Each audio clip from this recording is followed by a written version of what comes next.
நீங்கள் சொல்லுங்கள், mutual fund எதுக்காக வரணும், என்ன பெனிஃபிட்ஸ் இருக்குது? டிரான்ஸ்பரன்சிமா. டெய்லி உங்கள் முதலீடை மேலே போச்சா கீழே போச்சான்னு பார்த்துக்க முடியும். உங்கள் பணத்தை யாருமே எடுத்துகிட்டு போக முடியாது. இன்றைக்கி லேண்டில் ப்ராப்ளம் என்ன? ஏதாவது ஒரு பொலிட்டிக்கல் பார்ட்டி எடுத்துட்டாங்கன்னா, இல்லை ஏதாவது லிட்டிகேஷன்னு சொன்னால் உங்கள் இடம் உங்களுதுன்னு சொல்கிறதுக்கு 20 வருஷம் ஆகிடும். கோல்டு, ஃபிசிக்கல் கோல்டு வச்சுருக்கீங்க. ஒரு உதாரணத்துக்காக சொல்கிறேன், எந்த அசட் கிளாஸ்லேயும் நல்லது இருக்குது கெட்டது இருக்குது. ஒரு பொருளை திருட முடியும்னா அது கோல்டு தான்.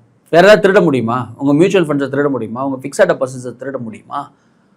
ஸோ எல்லாத்துலேயும் பாதகங்கள் இருக்குது. வேற மியூச்சுவல் ஃபண்ட்ஸில் உங்கள் பேங்க் அக்கௌண்ட் லிங்க் பண்ணியிருக்கு. அப்படின்னா என்னென்னா, உங்கள் பணத்தை யாரும் எடுத்துகிட்டு போக முடியாது. இப்போது பணத்தை நீங்கள் உங்கள் இன்வெஸ்ட்மெண்ட்ஸு உங்கள் பேங்க் அக்கௌண்ட்டை லிங்க் பண்ணிடுறீங்க.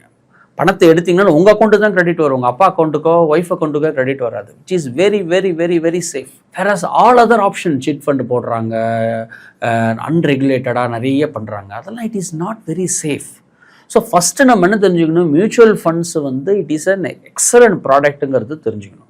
செகண்ட் சோஷியலிசம் ஆஃப் கேபிட்டலிசம் இருக்குது. ஒரு 2000 ரூபா பணத்தை கூட ஒரு fund manager who studied from IIT, IIM, 20 வருஷம் experience, managing the fund house, அதை தவிர ஒரு ரெகுலேஷன், ஆம்ஃபி, செபி, கவர்னிங் பாடியோட ஒரு டிஸ்ட்ரிபியூட்டர் மூலமாக இன்வெஸ்ட்மெண்ட் பண்ணும்போது there is a fiduciary responsibility. இதில் தமிழில் கூட நம்மளால சொல்ல முடியாது. fiduciary responsibilityனா என்னென்னா, என் பணத்தை நம்ம என்ன வேணால் பண்ணலாம், பட் மற்றவங்க பணத்தை ரொம்ப ஜாக்கிரதையாக நம்ம ஹேண்டில் பண்ணணும். அதான் fiduciaryன்னு சொல்லுவோம். இந்த fiduciary ரெஸ்பான்சிபிலிட்டியோட mutual fund managers handling the portfolio.